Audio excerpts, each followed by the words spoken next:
Malkangiri KCC bank रे माने कोटी रु अधिक टंका आत्मसात करथिबा अभियोग रे आमे तार इनक्वारी विजिलेंस इनक्वारी करथिलु। विजिलेंस इनक्वारी रे आमे करबा समय आमे जानिबा को पाइलु जे से जो लैंप माने जो क्रॉप लोन रिकवरी करी जो डिपॉजिट नहीं करी आसिक से ब्रांच मैनेजर को दियंती से टंका गुड़ाक सी अकाउंट रे जमा न करी से सब अन्य लोकंकु पाखक पैसा पठे एवं ए कथा जिते से लैंप माने जानिले से माने केसीसी बैंक हेड ऑफिस रे अभियोग करथिले आ तापर आमे इनक्वारी करी जानिया को पाइलु जे से जो सुधांशु खरा तांकर जो ब्रांच मैनेजर से फेब्रुआरी आ मार्च 2026 यही 2 मास रे प्राय 30 दिन भितर से 1,08,75,000 टंका लैंप रो पैसा ताको से निजे आत्मसात करी अन्य को अकाउंट को सब पठे दी ये बाबद रे आमे दुईटी केस करचु। प्रथम केस रे 86,80,000 टंका मिसअप्रोप्रिएशन एलिगेशन जोटा कि लैंप मानकर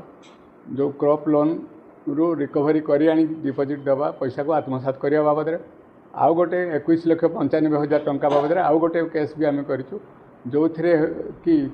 क्रॉप लोन को रिन्यू हाँपाई आउ गोटे फ्रेश लोन सैंक्शन होता से टंका लैंप पाइबा कथा चाषी मानकर जो 90 जन चाषी सब चेक माने साइन होकरी से लैंप रे थाए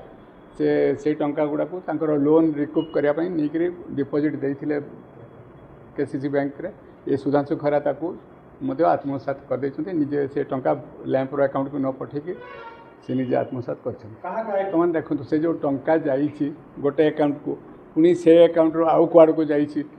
आम जोड़ा बेस लेवल अकाउंट रो इनफॉरमेशन ये सर्ट टाइम भितर आम कलेक्शन कर आज काली आम मकदमा कलापर ताकू मालकानगिरी जाई जहाँ आवश्यक कागज पत्र जबत होता से राति 12टा बाजी जाता आज माने बैंक रे जो मूल अकाउंट गुड़ा को ट्रांसफर होती आनीचु आम पाखे जो अच्छा बैंक रो चार्टर्ड अकाउंटेंट आ IT एक्सपर्ट एम को भी लगेचु से मैंने से जहाँ तथ्य बाहर करुँच से अकाउंट रो पुणी आउ क्या जाइए से टंका को आम वेरीफाई करने ये जो सुधांशु खरा ब्रांच मैनेजर अच्छा ये सर्ट टाइम भितर आम करूँ आज फॉरवर्ड करूँ माननीय कोर्ट को आम निवेदन करूँ जे ताकू 2-3 दिन पाई आम रिमांड रे आनिबू एवं ताठारु अन्य विषय रे जहाँ तदंत रे हमको सहायक हम से भाया इनफॉरमेशन काढ़ सबू तदंत हम कहीं माने बाद जीवे नहीं जी भी सरकार पैसा को मिसअप्रोप्रिएशन करछि ता उपरे उचित पदक्षेप आईन अनुसार आम नेबू।